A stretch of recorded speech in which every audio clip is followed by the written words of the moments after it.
The Andromeda and Milky Way collision is a galactic collision predicted to occur in about 4.5 billion years between two galaxies in the local group the Milky Way, which contains our solar system and Earth, and the Andromeda galaxy.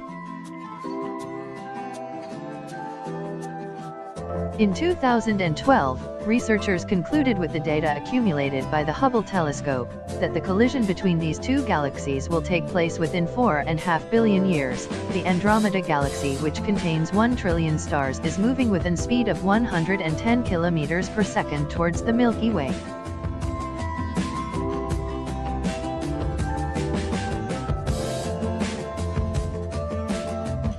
The Milky Way and Andromeda galaxies each contain a central supermassive black hole. These black holes will converge near the center of the newly formed galaxy over a period that may take millions of years.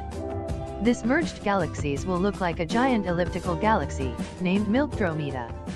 A lot of stars will have larger orbits or might be thrown out of the new galaxy altogether. This also goes for our Sun, which might find itself slingshotted into intergalactic space after interacting with the black hole at Andromeda's core.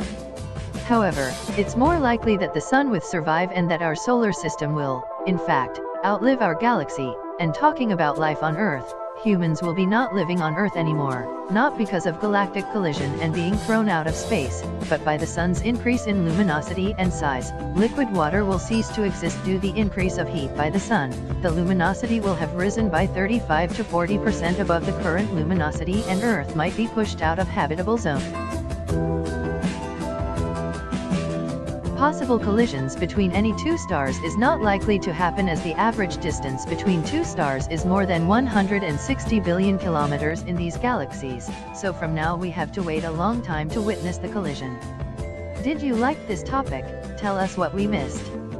Subscribe and like this video and stay with us.